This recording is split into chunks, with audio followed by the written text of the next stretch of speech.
They thought slapping an old, homeless black woman would go unnoticed. Then 100 motorcycle engines roared to life around them. The biker leader stepped forward to help her and froze. He knew that face, but she was supposed to be dead. The neon sign of Rosie's Diner buzzed and flickered against the midnight sky, casting red and blue shadows across the empty parking lot. Mason Gray sat on his Harley, watching his breath turn to mist in the cold November air. Behind him, stretched across 2 blocks of highway, were 99 other motorcycles, their chrome gleaming under the streetlights, a mechanical army at rest. The annual memorial ride, 24 years running. Every November, the Road Reapers rode 500 miles to honor fallen brothers. This year they were remembering Danny Cole, Mason's best friend, who died in a fire when they were just kids. "Coffee break's almost over," Boss called out Bear, Mason's second in command. A mountain of a man with a gray beard that reached his chest. "We got another hour to the memorial site." Mason nodded but didn't move. Something felt off tonight. The air was too quiet, too still. That's when he saw her. An old black woman shuffled along the sidewalk across the street, pushing a shopping cart filled with plastic bags and torn blankets. Her clothes hung loose on her thin frame, and she moved slowly like every step hurt. She was muttering to herself, head down, lost in her own world. Near the diner's side entrance, 4 men leaned against a black pickup truck. Young, maybe mid-20s, wearing leather jackets and chains. The kind of guys who thought being loud made them tough. They were passing around a bottle, laughing too hard at jokes that probably weren't funny. Mason's jaw tightened. He'd seen this movie before. The old woman's cartwheel caught on a crack in the pavement. It jerked sideways and she stumbled, bumping into the tallest of the 4 men. Her shoulder barely grazed his arm. "Watch where you're going, trash!" the man shouted, shoving her hard. The old woman fell backward, hitting the concrete with a sickening thud. Her cart tipped over, spilling everything onto the street. Cans, newspapers, a single worn shoe. Hey, Mason was off his bike before he realized he'd moved. But the tall man wasn't done. He stepped forward and slapped the old woman across the face. The sound cracked through the night like a gunshot. "That's what you get for touching me, you filthy." He didn't finish the sentence. Mason's engine roared to life, followed instantly by 99 others. The sound was deafening, a mechanical thunder that shook windows and set off car alarms 3 blocks away. The 4 thugs froze. Mason led the charge across the street, his headlight flooding the scene in white light.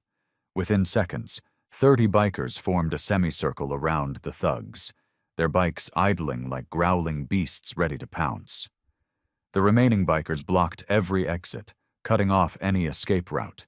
The tall man tried to look brave, but his hand was shaking. "What the hell do you want?" Mason dismounted and walked past him like he didn't exist. He knelt beside the old woman who was holding her face, tears streaming down her weathered cheeks. "Ma'am, are you hurt?" Mason's voice was gentle, completely different from the fury burning in his eyes. She looked up at him, and for a moment, the world stopped spinning. Mason's heart slammed against his ribs. No, it couldn't be. The woman's face, even beneath the dirt, the wrinkles, the years of hard living, was unmistakable. The same green eyes, the same small scar above her left eyebrow, the same way she tilted her head when she was frightened. "Evelyn." The name came out as a whisper. The old woman's eyes widened. Her lips parted, but no sound came out. Evelyn Cole, behind him, Bear stepped forward. "Boss, you know her." Mason couldn't speak. His mind was racing backward through time, 24 years, to the last time he'd seen this woman at Danny's funeral. She'd been young then, 45 maybe, with auburn hair and a smile that could light up a room. She'd hugged Mason so tight he couldn't breathe and told him Danny loved him like a brother. Then she'd vanished. The police searched for months. Her house was empty. Her car was gone. No note, no explanation. Everyone assumed she'd run away from the grief, maybe even hurt herself somewhere no one would find her. And now here she was, homeless and beaten in the parking lot of a roadside diner. "Mason," she whispered, and hearing his name from her lips broke something inside him. Yeah, it's me, Mrs. Cole." One of the thugs made a move toward his truck. Bear stepped in front of him, arms crossed. "I don't think so, Junior." The tall man tried to salvage his pride. "Look, we didn't know she was. Shut up." Mason's voice was ice. He didn't even look at them. Bear called the cops. "I want these 4 arrested for assault." "You can't," the tall man started. Mason finally turned to face him. The fury in his eyes made the thug take an involuntary step backward. "I can and I will. You just made the biggest mistake of your pathetic life." Mason's voice was quiet. Deadly. "Do you know what happens when you hurt someone in front of 100 bikers? You find out real fast that not all monsters wear masks." 2 of the younger thugs were already pale. The 4th one, a guy with a snake tattoo on his neck, wasn't looking at Mason. He was staring at Evelyn with an expression Mason couldn't quite read. Recognition? Fear. "Boss," Bear said quietly. "They're running." Mason glanced back. The snake tattoo thug had already sprinted toward the truck. The others followed, piling in as the engine roared to life. "Let them go," Mason said, still watching Evelyn. "We've got their plates. They're not getting far." But as the truck peeled out of the parking lot, spraying gravel, Mason saw the snake tattoo guy staring at Evelyn through the window. And this time, Mason was sure, that wasn't just fear, it was recognition. The man knew her. Bear helped Evelyn to her feet while 2 other bikers gathered her belongings. Someone brought a jacket. Another brought water and a sandwich from the diner. "Mrs. Cole," Mason said softly. "What happened to you? Where have you been?" She took a shaky sip of water, her hands trembling. When she looked at him, her eyes were full of secrets and shadows. "You shouldn't have stopped, Mason," she whispered. "They know I'm here now. They know I came back. Who knows those thugs?" She nodded slowly, her face pale. "It's bigger than them. So much bigger. I thought I could hide forever," but she touched her bruised cheek. "I was a fool to come back." Mason's blood ran cold. "Come back for what?" Evelyn looked at the 100 bikers surrounding them, then back at Mason. A tear rolled down her cheek. "To finish what I started 24 years ago, the night Danny died." Mason felt the ground shift beneath his feet. "What are you talking about?" "Danny died in an accident, a warehouse fire." Evelyn shook her head, and when she spoke, her voice was barely audible. "It wasn't an accident, Mason, and I'm the only one who can prove it." Mason stared at Evelyn, his mind refusing to accept what she just said. Danny's death wasn't an accident. For 24 years, he believed his best friend died because of faulty wiring in an old warehouse. The fire marshal's report said it clearly. Electrical malfunction, tragic accident, case closed. "You need to explain that," Mason said, his voice tight. Right now, Evelyn glanced nervously at the road where the thugs had disappeared. "Not here. They'll come back with more people. We need to move." "Boss," Bear interrupted, holding up his phone. "Cops are 5 minutes out. Should we wait?" Mason made a split-second decision. If those thugs were connected to something from 24 years ago, the last thing he wanted was Evelyn sitting in a police station where anyone could find her. "No, we're taking her with us." He turned to Evelyn. "Can you ride on the back of a bike?" She nodded, clutching the jacket tighter around her shoulders. "Bear, you take her on yours. I'll lead. Everyone else, standard formation." Mason raised his voice so all the bikers could hear. We're heading to the clubhouse. Stay tight. Stay alert. Something's not right about tonight. Within 2 minutes, the convoy was moving again. Evelyn sat behind Bear, her thin arms wrapped around his massive frame. Mason led from the front, but his mind was racing faster than his engine. Danny Cole had been his brother in everything but blood. They grew up on the same street, learned to ride bikes together, got into trouble together. The day of the fire, Danny had told Mason he was going to the old Riverside warehouse to pick up some tools his father had left there years ago. Mason had wanted to go with him, but he'd had a football game. By the time the game ended, Danny was dead. Mason remembered Evelyn at the funeral, her face hollow with grief. She'd lost her husband to cancer just 2 years before. Danny was all she had left. A week after they buried him, she was gone. The clubhouse sat 20 miles outside town, a converted barn surrounded by woods. It was the road reapers' sanctuary, a place where the outside world couldn't reach them. As the bikes rolled through the gate, motion lights flooded the property. Inside, the main hall was warm and lived in. Pool tables, a long bar, photos of fallen brothers covering one entire wall. Danny's picture was there, forever young at 17. Evelyn's eyes found it immediately. Her hand flew to her mouth. "I know this is hard," Mason said gently, guiding her to a worn leather couch. "But I need you to tell me everything." Bear brought coffee. A few of the senior members gathered around.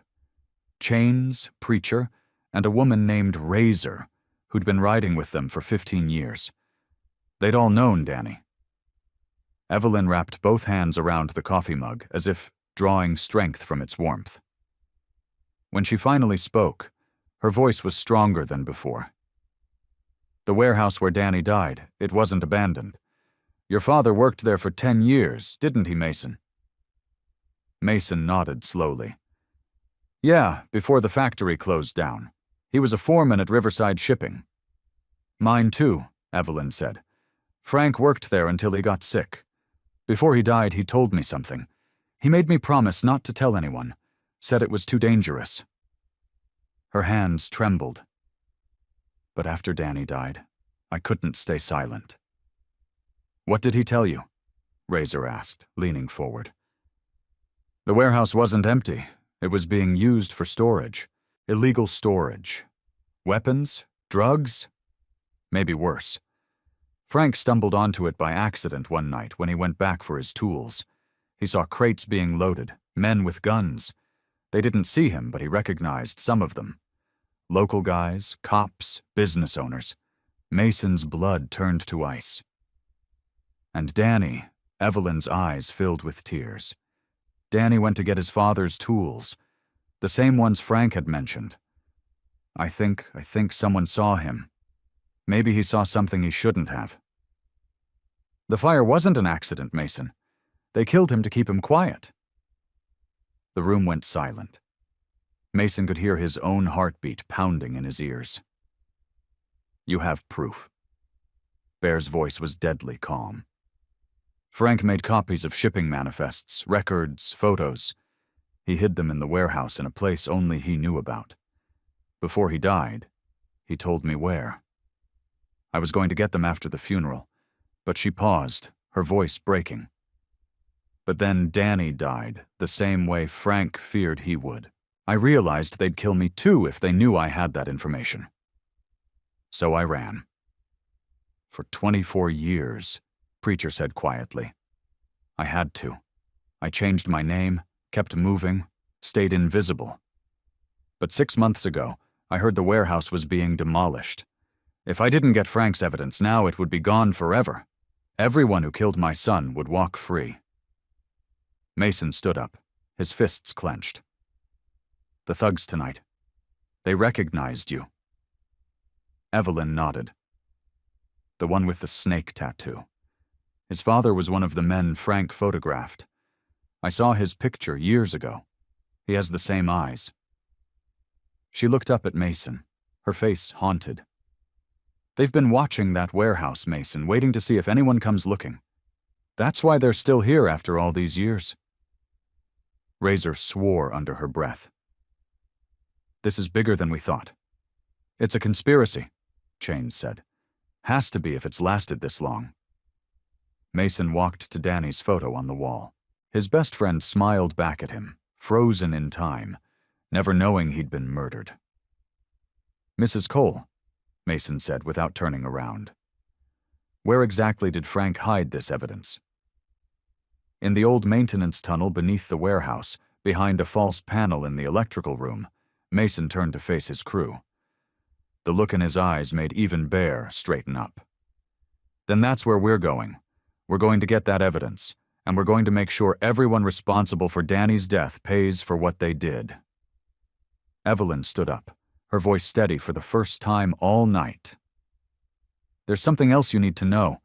That warehouse, it's scheduled for demolition in 48 hours. The words hung in the air like a death sentence. 48 hours. 2 days to retrieve evidence hidden for over 2 decades, guarded by people willing to kill to keep their secrets buried. Mason paced the length of the hall, his boots echoing on the wooden floor. We need a plan. We can't just roll up to a warehouse that's actively being watched. Actually, Bear said, pulling out his phone. We might have an advantage. My cousin works for the demolition company. Let me make a call. While Bear stepped outside, Razor brought Evelyn a plate of food. The old woman ate mechanically, her eyes distant. Mason sat down across from her, studying the face he'd thought he'd never see again. Mrs. Cole, I need to ask you something. She looked up, a piece of bread halfway to her mouth. My father, did he know about any of this? Evelyn's expression softened. Frank never told me if Marcus knew, but your father was a good man, Mason. If he knew, he would have done something. He died 5 years ago, Mason said quietly. Heart attack, quick, painless. At least that's what the doctor said. Something flickered across Evelyn's face. Recognition, maybe. Or fear. How old was he? 62. What? Frank was 61 when the cancer took him. They said it was aggressive. Came out of nowhere. She set down the bread. Her appetite gone. Mason. Frank was the healthiest man I knew. Didn't smoke, rarely drank. Then suddenly, stage 4 cancer in his liver. Dead in 3 months. Mason's stomach dropped. You think someone poisoned him? I think men who kill 17-year-old boys don't hesitate to eliminate anyone who threatens them. Evelyn's voice was bitter. Frank worked at that warehouse for a decade. He knew every inch of it. If they suspected he'd seen something or told someone. Bear came back inside, his face grim. Demolition set for Thursday morning, 6 a.m. They're bringing in the wrecking balls at dawn. That gives us tomorrow night.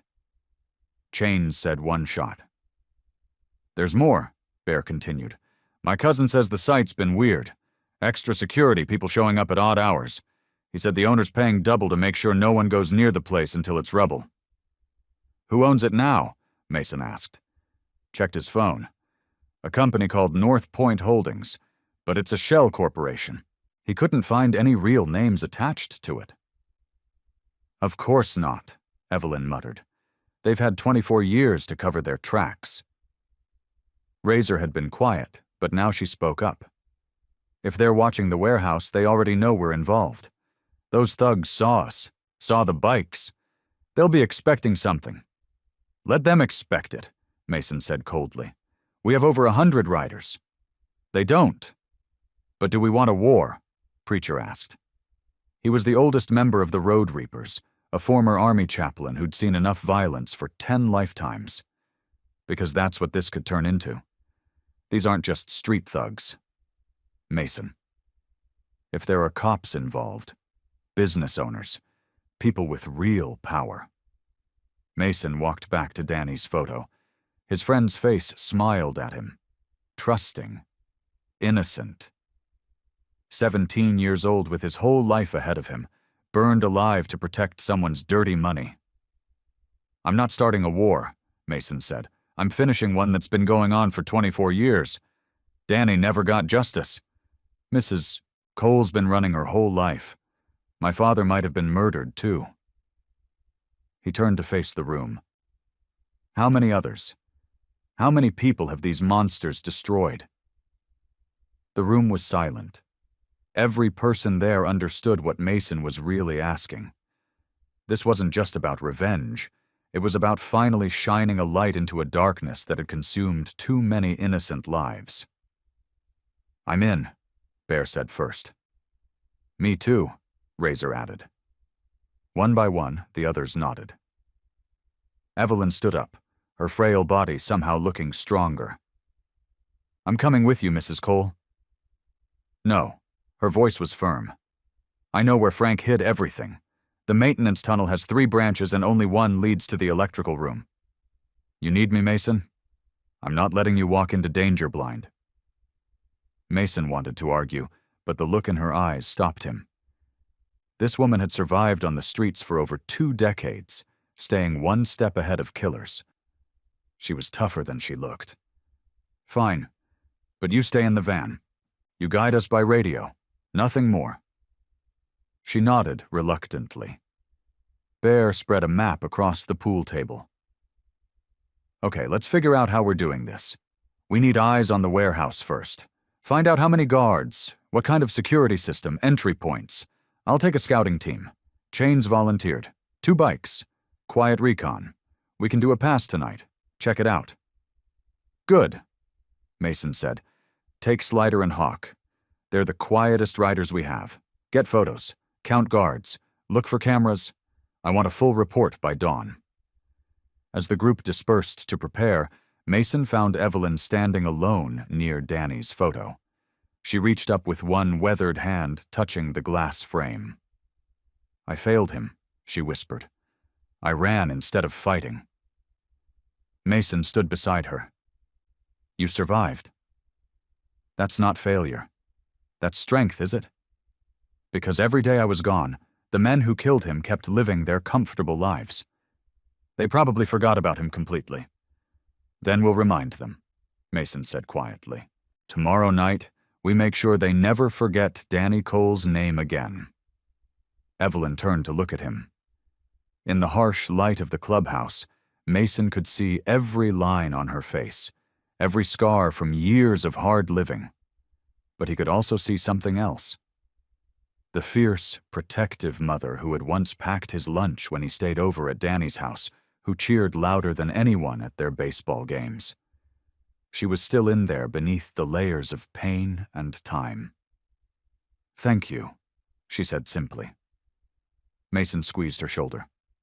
Danny was my brother. This is what brothers do. Outside, engines roared to life as Chains, Slider, and Hawk prepared for their reconnaissance mission. Mason watched them disappear into the night. 3 red tail lights fading into darkness. 48 hours, 1 chance, and a debt 24 years overdue. Mason didn't sleep. He spent the night in the clubhouse's small office, surrounded by old files and newspaper clippings. Bear had pulled everything they had on Riverside shipping from the archives, photos, employment records, even a few old newsletters from when the factory was still running. Dawn broke cold and gray. Mason rubbed his eyes and stared at the photo in his hand. It showed 20 workers standing in front of the warehouse, dated 1999. His father stood in the back row, young and strong. Frank Cole was beside him. Both men were smiling. 3 rows down, a younger man with a familiar face. Mason squinted at the name tag visible on his uniform. Deputy Foreman R. Vance. Vance? He knew that name. Coffee. Evelyn appeared in the doorway holding 2 steaming mugs. Mason took one gratefully. Did you sleep a little? First real bed in years. She sat down slowly, her body still aching from the assault. What are you looking at? Mason showed her the photo. Do you recognize everyone here? Evelyn put on reading glasses she'd been given and studied the image carefully. Her finger moved across the faces, then stopped. That's Robert Vance. He was Frank's supervisor for a while. She looked up sharply. Why? Because Robert Vance is now the chief of police in this town. The mug slipped from Evelyn's hands. Coffee splashed across the desk. No, that can't be. It is. I looked him up. He started as a deputy in 2000, right after the warehouse officially closed. Moved up fast. Real fast. Too fast. Evelyn's face had gone pale. Frank's photos. I remember now. Vance was in one of them. He was supervising a shipment late at night. Something Frank thought was suspicious. Mason's mind raced. If the chief of police was involved, that explained everything. Why the fire investigation was closed so quickly. Why no one ever looked deeper into Danny's death. Why Frank's cancer could have been arranged. We can't go to the police, Mason said quietly. No, Evelyn agreed. We can't. The office door burst open. Chains, Slider, and Hawk stumbled in, exhausted but wired with adrenaline. Boss, you need to see this, Chains said, pulling out his phone. The photos showed the Riverside warehouse from multiple angles. The building was massive, 3 stories of crumbling brick and broken windows. But it wasn't abandoned. Floodlights had been installed around the perimeter. 2 guard stations were visible at the main entrance. Count 6 guards on rotation, Hawk reported. Armed, too. We saw handguns on at least 3 of them. Security cameras? Mason asked. 4 that we spotted, one at each corner of the building. Slider zoomed in on one of the photos. But they're new installations. Cheap ones. We can probably jam them. What about the tunnel entrance? Mrs. Cole mentioned Evelyn leaned over the desk. The maintenance tunnel has an exterior access point on the north side of the building. It's hidden behind overgrown bushes. Frank used it when he needed to check the electrical systems. Chains flipped through more photos. This it? He showed an image of a rusted metal door nearly invisible beneath layers of vegetation. That's it, Evelyn confirmed. Guards don't patrol that side, Slider added. They stick to the front and east side. North side is blind. Mason felt the plan forming. So we hit them from 2 directions. Create a distraction at the front. Draw the guards there. Small team goes in through the tunnel. How small? Bear asked from the doorway. He'd been listening. 3 people. Me, someone who knows tunnels, and Mrs. Cole on radio to guide us. I was a combat engineer in Iraq, Razor said, appearing behind Bear. Spent 2 years clearing underground insurgent networks. I know tunnels. Good. You're with me? Bear shook his head. You're going to need more than 3 people for the distraction. These guys are professionals. They won't spook easy. That's why we're bringing everyone. Mason said, every bike we have, we're going to make them think we're staging a full assault on the front gate. Loud, visible, impossible to ignore. While they're focused on that, Razor and I slip in the back. What if it goes wrong? Preacher asked quietly. Mason met his eyes. Then we improvise. But this is our only shot. After tomorrow morning, that building is dust. Evelyn cleared her throat. There's one more thing. The electrical room where Frank hid everything. It's in the deepest part of the tunnel system, and the tunnel floods when it rains. Everyone looked at the windows. Dark clouds were gathering on the horizon. Forecast, Mason asked. Hawk checked his phone. Thunderstorms starting tonight around midnight.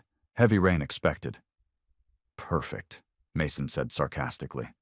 So, we need to be in and out before the storm hits, or we risk drowning in a tunnel while looking for evidence.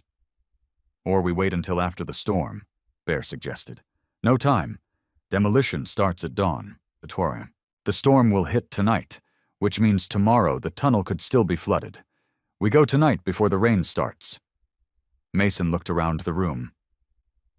Everyone clear? We ride at 10 p.m. That gives us 2 hours before the storm.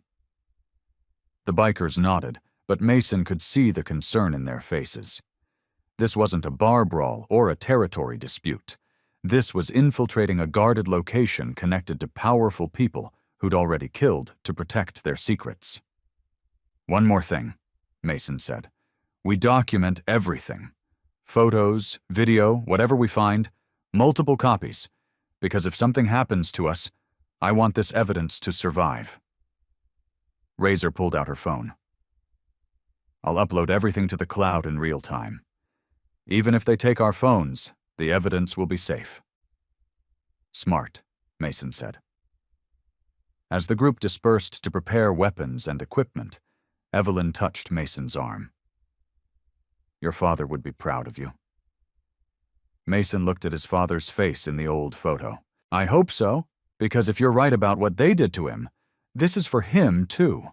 Outside, thunder rumbled in the distance. The storm was coming, and so were they. At 2 p.m., everything changed. Mason was reviewing the tunnel blueprints when Bear burst into the office. His face flushed with excitement. "Boss, you're not going to believe this. The thugs from last night. They're back." Mason was on his feet instantly. "Where?" "Gas station 5 miles south.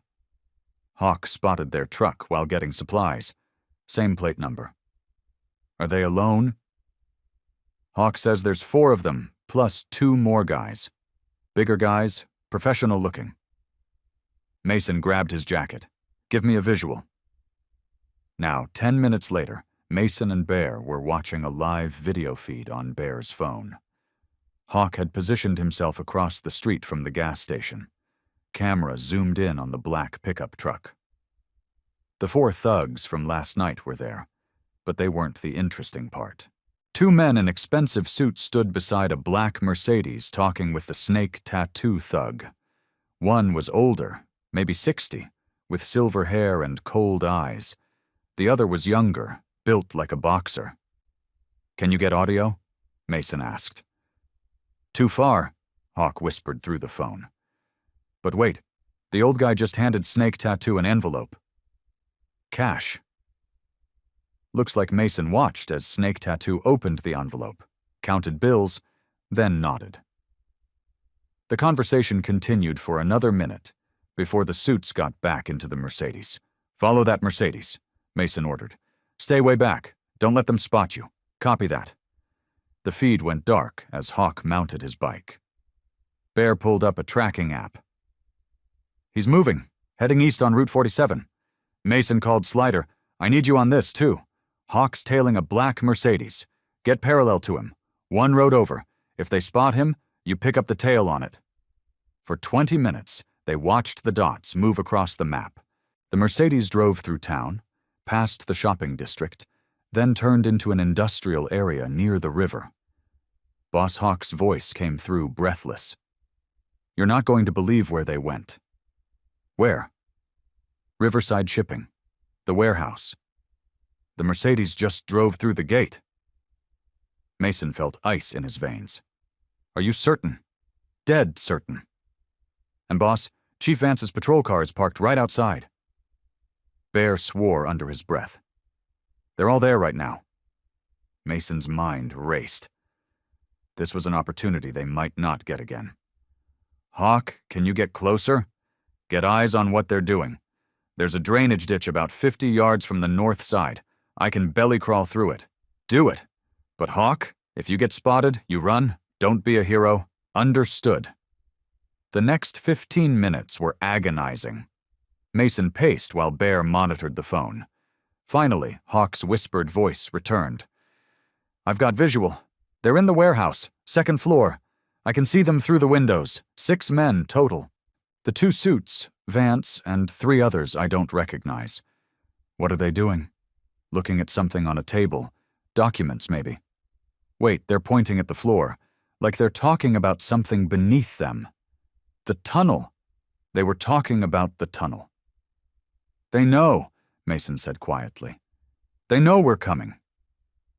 Bear's face went pale. "How?" "Doesn't matter. What matters is they're preparing." "Hawk, any sign of weapons?" "The 3 I don't recognize have tactical gear, rifles, body armor. These aren't regular security guards, boss. These are hired soldiers." Mason felt the plan slipping away. If the warehouse was fortified with professional security, a frontal distraction wouldn't work. They'd be ready for it. "Wait," Hawk whispered urgently. "They're leaving, all of them getting back in their vehicles." "Follow them," Mason ordered. But careful. The Mercedes and Vance's patrol car left together, heading north. The three tactical guys got into a white van and went south. The thugs stayed behind. Their truck parked near the warehouse entrance. "Slider, you pick up the van," Mason said. "Hawk stays on the Mercedes. I want to know where everyone goes." Over the next hour, the tracking revealed a disturbing pattern. The Mercedes went to the town's largest bank, where the silver-haired man went inside for 10 minutes. Vance's patrol car went to the police station. The van went to a private security company called Sentinel Defense Solutions. Mason researched the company. Former military contractors. Expensive, discreet, the kind of people who didn't ask questions. "They're bringing in reinforcements," Bear said grimly. "They're turning that warehouse into a fortress." But Mason was thinking about something else. The silver-haired man. "Did anyone get a photo?" Hawk sent through a grainy but usable image. Mason ran it through a reverse image search. His blood ran cold. "That's District Attorney Gerald Hartwick," he said slowly. "He's been DA for 18 years. Runs on a tough-on-crime platform. Family values anti-corruption. And he's paying thugs to guard a warehouse. They're finished. Not just any warehouse. The warehouse where his crimes are buried." Mason looked at Evelyn, who'd been silent during the whole operation. Mrs. Cole was Hartwick in any of Frank's photos. She closed her eyes, thinking. "I don't remember. But Frank mentioned a lawyer once. Said one of the shipments had legal documents, corporate paperwork. He thought maybe whoever was running the operation had lawyers involved." "It goes all the way to the top," Razor said from the doorway. "Police chief, district attorney. If this goes deeper, the Mayor Bear suggested judges." Mason felt the weight of what they were facing. This wasn't just a conspiracy. It was a complete corruption of power, a system designed to protect itself no matter who got hurt. "We can't fight all of them," Preacher said quietly. Mason looked at Danny's photo on the wall, then at Evelyn's weary, hopeful face, then at his crew, loyal, brave, but not bulletproof. "No," he agreed. "We can't fight them, but we can expose them. That's what evidence does. It tells the truth when everyone else is lying." He turned to face the room. "Tonight's mission just got harder. But we're still going, because if we don't, no one will. And Danny's death, Frank's death, my father's death, they all stay buried forever." "Then we better bring more than just bikes," Bear said. Mason nodded slowly. "Yeah, we better bring everything we've got." Night fell heavy and thick. The clubhouse was quiet except for the sound of rain beginning to tap against the windows. The storm had come early. Mason stood alone in the garage, staring at his bike. In 6 hours, they'd ride into something that could get them all killed. But something nagged at him. Something didn't add up. Why had Evelyn come back now? After 24 years of successfully hiding, why risk everything when the warehouse was about to be demolished anyway? She said it was to get the evidence before it was destroyed, but there was something in her eyes when she said it, something she wasn't telling him. He found her in the kitchen staring out at the rain. "Mrs. Cole, we need to talk." She turned slowly, and in that moment, Mason saw through the years of dirt and exhaustion to the woman beneath. She'd been waiting for this conversation. "You know," she said simply, "I know you're not telling me everything. The question is why?" Evelyn sat down heavily, her hands trembling. When she spoke, her voice was barely audible over the rain. "Frank didn't just hide evidence in that warehouse, Mason. He hid something else, something worth more than any legal documents or photographs." Mason's stomach tightened. "What? $2 million? Cash." The words hit like a physical blow. Mason stared at her, his mind reeling. Frank skimmed it. Evelyn continued, tears streaming down her face. Over the course of 2 years, he diverted money from the illegal shipments. Small amounts they wouldn't notice immediately. He was building an escape fund for us. Money to disappear, to start over somewhere safe. Her voice broke. But he got sick before we could leave. And then, Danny, you've known this whole time, Mason said, his voice dangerous. You let me believe this was about justice. It is about justice. Evelyn stood, her frail body shaking. But it's also about survival. Mason, do you know what it's like living on the streets for 24 years? Eating from garbage cans, sleeping in doorways, being invisible because if anyone noticed you, you'd be dead. So this is about money. No? Her voice cracked with emotion. This is about finally having the power to fight back. With that money, I can hire lawyers who aren't corrupt. I can buy protection. I can get somewhere safe and release Frank's evidence without getting killed 5 minutes later. She grabbed Mason's arm. Don't you see? The evidence alone means nothing if I'm dead before anyone sees it. They'll just bury it again like they buried Danny. Mason pulled away, his mind spinning. You used us. You used my grief, my friendship with Danny to get your hands on $2 million. I used your love for my son to finally get him justice. Evelyn shot back. Yes, I need that money to survive. But I also need Frank's evidence to make sure those men pay. Both things can be true, Mason. The kitchen door opened. Bear stood there, his face unreadable. Behind him were Razor, Chains, and Preacher. They'd heard everything. How much of this did you know? Mason asked Bear. Just found out myself. Slider was digging into Frank Cole's background, found some old financial records, noticed the discrepancy. Bear's voice was cold. Money went missing from Riverside Shipping the same years Frank was keeping records. We thought it was part of the corruption. Turns out it was him. Evelyn looked at each of them, defiant, despite her tears. Frank was dying. We had nothing. Those men were making millions from drugs and weapons while people in this town struggled to eat.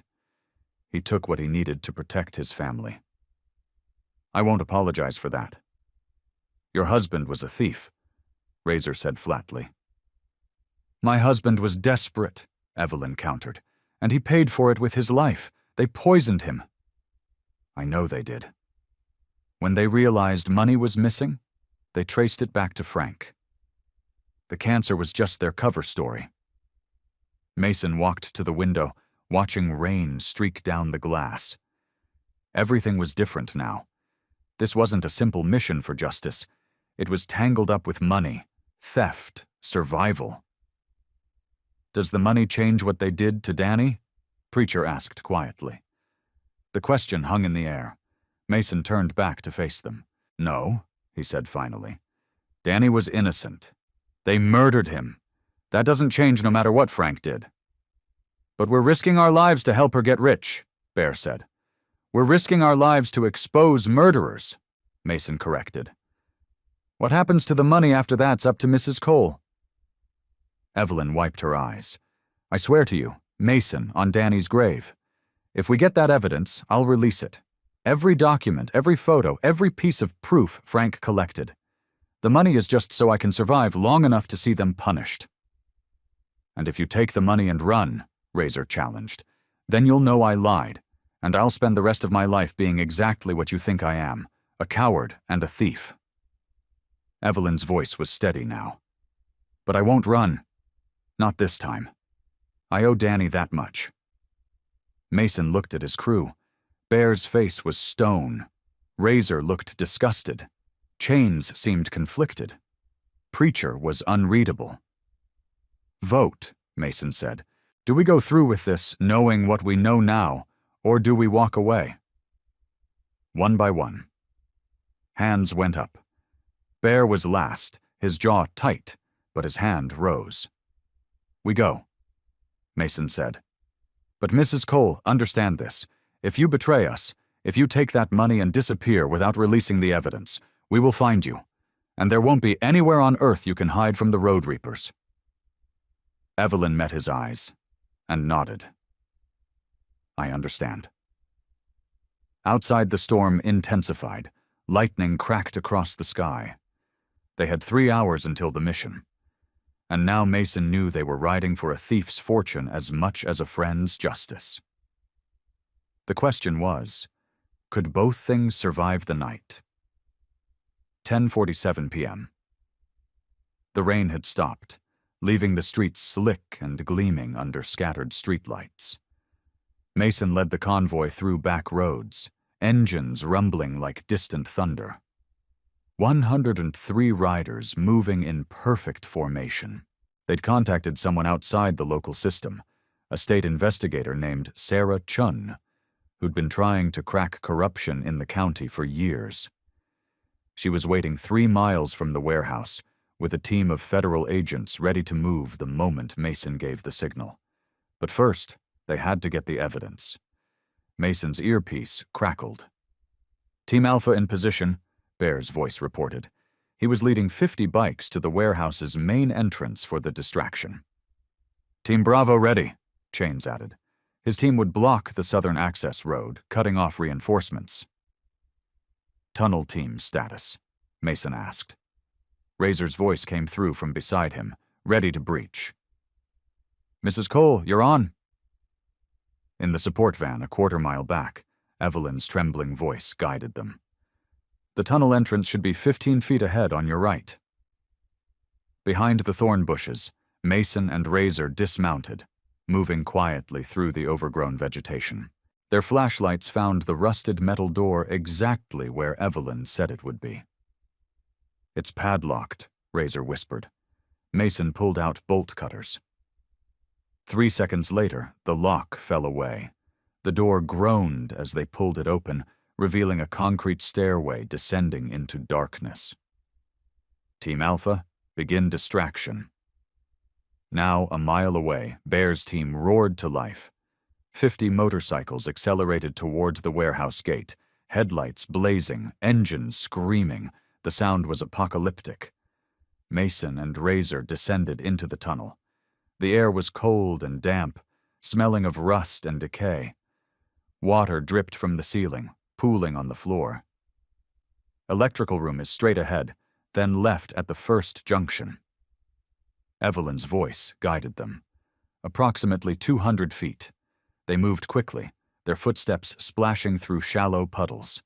Mason's flashlight caught glimpses of old pipes, crumbling brick, and graffiti from decades past. Above them, they heard muffled shouting. The distraction was working.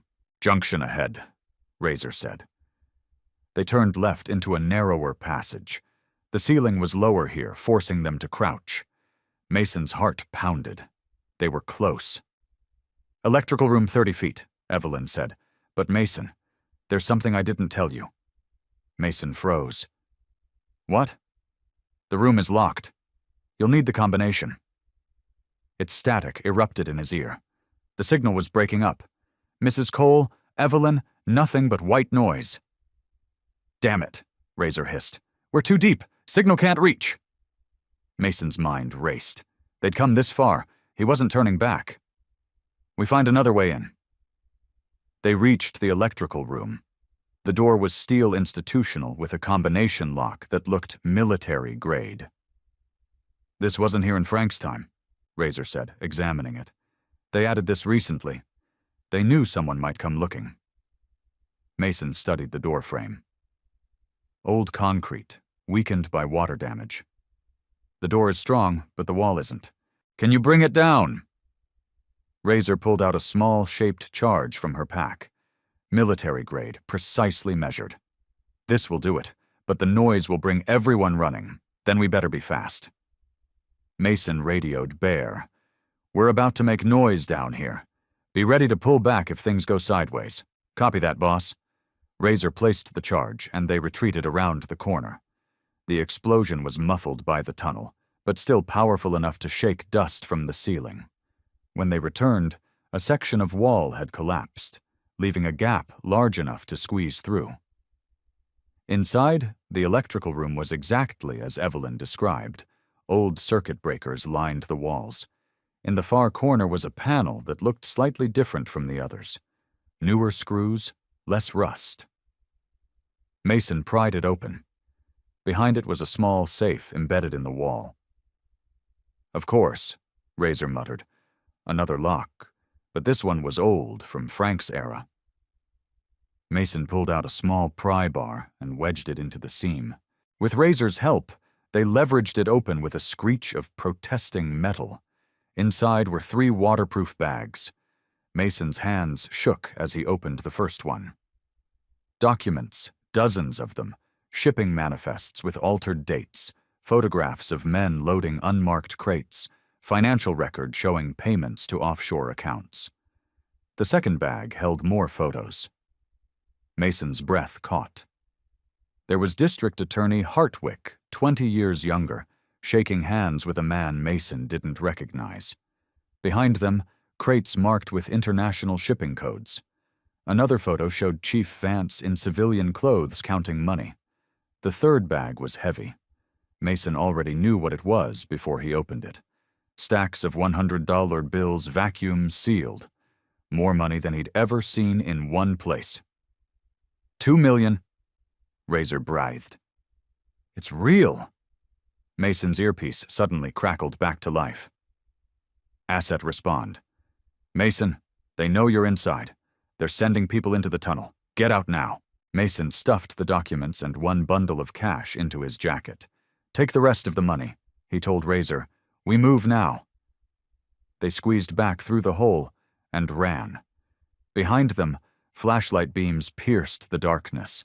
Voices echoed through the tunnels. "Left turn, go!" Mason shouted. Gunfire erupted. Bullets sparked off the concrete walls. Mason and Razor ran faster, splashing through deepening water. The tunnel was flooding from the earlier rain. They reached the stairs. Above them, the exit door stood open, and Bear's massive silhouette blocked the entrance. Rifle in hand. "Come on!" Bear fired 3 shots back into the tunnel, providing cover. They burst into the night air around them. Chaos reigned. The warehouse grounds were flooded with bikers and security guards in a tense standoff. No shots fired yet, but everyone was armed. Mason saw the white van, Sentinel Defense Contractors, parked at the gate, and beside it, Chief Vance's patrol car. Federal agents. A voice boomed through a megaphone. Sarah Chun and 20 agents in tactical gear poured onto the scene from the east. Everyone on the ground now. Vance's face went white. Hartwick, who'd arrived in the Mercedes, tried to run. 2 agents tackled him. Mason held up the waterproof bag. Evidence of corruption, drug trafficking, and murder. It's all here. Chun's team moved with precision, arresting Vance, Hartwick, the security contractors, and the thugs. The bikers stood down, engines idling. It was over. Almost. Mason looked around. "Where's Mrs. Cole?" Bear's face darkened. "The van. She's gone." Mason ran to where they'd left the support vehicle. The door hung open. The driver was unconscious, a knot on his head, and Evelyn was nowhere to be found. Neither were the remaining bags of money. Mason's fists clenched. The betrayal cut deeper than any knife. She'd used them. Used Danny's memory. Used everything. "She knocked out Thompson and ran," Bear said, checking on the unconscious driver. "Couldn't have more than a 10-minute head start." "Which direction?" Mason's voice was ice. Before anyone could answer, Agent Chun approached, her expression grave. Mason Gray. "I need those documents now." Mason handed over the waterproof bag. Chun opened it, her eyes widening as she flipped through the contents. This is 20 years of evidence. Weapons trafficking, drug distribution, money laundering. We can prosecute dozens of people with this, one of whom just escaped with $2 million, Mason said bitterly. Chun looked confused. "What? Long story. Can your people track her?" "Who?" "Evelyn Cole. Late 60s homeless black woman. She was our informant. Now she's our thief." Chun pulled out her radio, but Mason stopped her. Something was wrong. Evelyn was frail, exhausted, barely able to walk without pain. How had she overpowered Thompson, a former Marine? "Wait," Mason said. "Thompson, what exactly happened?" The driver groaned. "Coming to." She asked for water. "When I turned around, someone hit me from outside. I saw boots. Men's boots. Mason's blood ran cold. She didn't run. She was taken." Bear understood immediately. The thugs, the ones we didn't catch. Chun was already on her radio. "All units, we have possible hostage situation. Elderly female last seen. Route 47. Razor interrupted, pointing at her phone.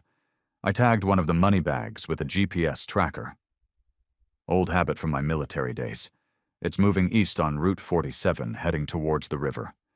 Mason was on his bike before anyone could stop him. Bear Razor chains with me. Everyone else stays here and cooperates with the feds. 4 motorcycles roared into the night. The GPS moved fast. They were in a vehicle, probably the thug's truck. Mason pushed his Harley to its limit, the engine screaming. They're heading to the old bridge. Chains shouted over the wind. The one that's condemned. Mason knew it. A rusty steel bridge that crossed the river scheduled for demolition. Why would they go there? They reached the bridge 5 minutes later. The black pickup truck sat abandoned at the entrance. Doors open. Mason could hear voices echoing from the bridge structure. The 4 bikers dismounted, moving quietly. Mason's hand went to the pistol on his hip. He'd hoped he'd never need it tonight. "You're a loose end, old woman," a voice snarled. "Snake tattoo thug. Vance might be arrested, but he's got friends. They want this mess cleaned up. Please." Evelyn's voice, weak and terrified. "Take the money, just let me go. Can't do that. You know too much." Mason stepped onto the bridge, his boots ringing on metal. "Let her go." 3 thugs spun around. Snake Tattoo held Evelyn by the arm, dangling her over the bridge railing below. The river churned black and violent, swollen from the storm. "Stay back or she drops," Snake Tattoo yelled. Bear, Razor, and Chains spread out, circling. The other 2 thugs pulled knives, looking desperate. "It's over," Mason said calmly. "Your bosses are arrested. The evidence is with federal agents. Killing her doesn't save anyone. It saves me." Snake Tattoo's hand shook. "My father's going to prison because of what she knows. Because of those photos." "Your father's going to prison because he's a criminal," Mason said. "Just like you'll be if you hurt her. I'm already dead. Don't you get it? They'll kill me for failing." Mason saw it then. The fear in the young man's eyes. He wasn't a hardened criminal. He was a scared kid trying to protect his family, drowning in consequences he couldn't escape. "Then stop failing," Mason said quietly. "Let her go. Testify against the people who put you here. The feds will protect you. Give you a new start. You don't know what they're capable of." "I know exactly what they're capable of," Mason interrupted. "They killed my best friend when he was 17 years old. They murdered innocent people to protect their money. Don't let them turn you into a murderer, too." Snake Tattoo's grip on Evelyn loosened slightly. Tears streamed down his face. "I didn't want any of this. I just wanted my dad to be proud. Then be someone worth being proud of." Mason said, "Right now, make the choice." For a long moment, time stood still. Then Snake Tattoo pulled Evelyn back from the edge and released her. She collapsed onto the bridge, sobbing. The thug dropped to his knees, hands up. His friends followed, defeated. Sirens wailed in the distance. Agent Chun's team was coming. Mason knelt beside Evelyn. She looked up at him, her face streaked with tears and shame. "I'm sorry," she whispered. "I was going to come back, I swear. I was so scared. When they grabbed me, I thought it was over. I thought they'd kill me and take everything. The money's in the truck." She nodded. All of it. I didn't take anything. I couldn't. Not after what you risked for me. Mason helped her stand. The evidence is with the feds. Vance and Hartwick are going to prison. So are about 20 other people involved in this conspiracy. And Danny, her voice broke on his name. Danny gets justice. Finally, Mason looked at her seriously. What happens to you now is up to Agent Chun. But Mrs. Cole, Evelyn, you need to tell them everything. Every name, every detail. Help them finish this. She nodded. I will. I promise. 6 weeks later, Mason stood at Danny's grave. The headstone had been updated with new words. Beloved son, murdered October 15, 2001. Justice served November 2nd, 2025. Evelyn stood beside him, no longer homeless. The federal government had placed her in witness protection until the trials were complete. The $2 million had been seized as evidence, but she'd been promised a reward for her cooperation. He'd be proud of you, she said softly. My Danny, he always said you were the bravest person he knew. Mason smiled. He was wrong. You're the bravest person I know. You survived 24 years and still came back to fight. We both fought, and we won. They stood in silence, remembering. Then Evelyn squeezed his hand and walked away, agents waiting to escort her to safety. Mason stayed longer, talking to his friend the way he had when they were kids.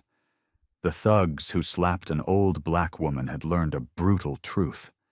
Some deaths can hide for decades, but eventually justice catches up. And sometimes it rides on a 100 motorcycles, roaring through the